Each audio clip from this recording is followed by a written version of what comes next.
Hey y'all, thank you for being here. If you could do me a solid right quick, if you could hit the like button, that would be really appreciated. It's apparently very helpful to the channel. And if you aren't subscribed already, consider doing so. You're already here.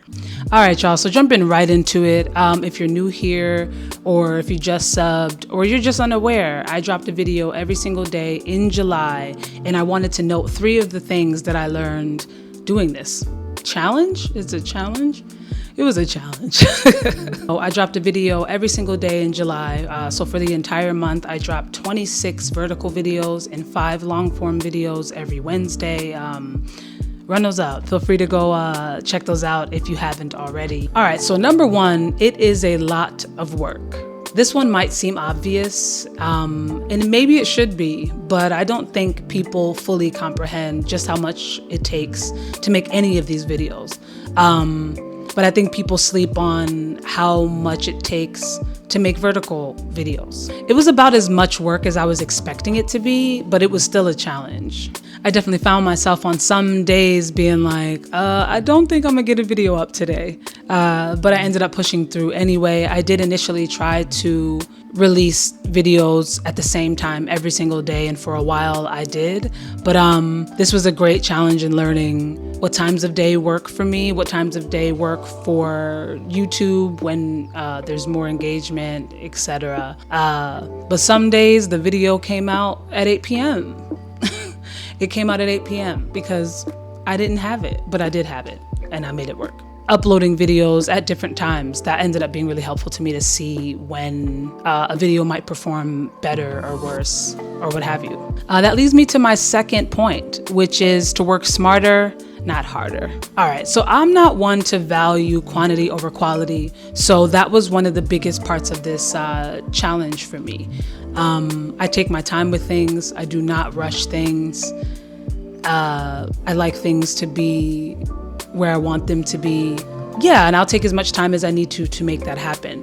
But for this challenge, it was kind of the point. How do I balance the quantity and the quality to make sure that I'm keeping up with the quality, but cranking out the videos at the rate that I need to, that the challenge calls for? Yeah, so this definitely worked some muscles for me. I did find that the algo, YouTube, the rhythm, whatever you want to call them, favor shorter videos, shorter to the point videos. I also found that original sounds that are already trending, or original sounds that already have other videos attached to them, those videos, if I reuse those sounds, were helpful in performance.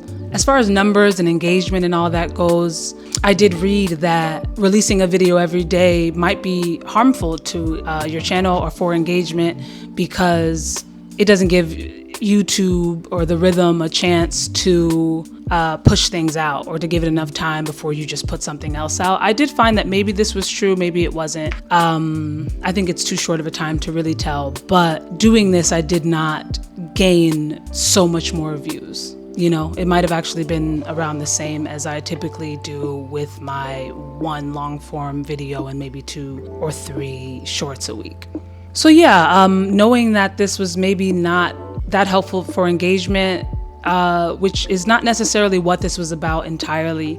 It was more so about pushing myself and stretching myself. I was applying the same thing that I applied to long form videos to the short form at a point, where I was like making these intricate, beautiful, fully fleshed out videos, taking so long to make them, and then they are paid dust.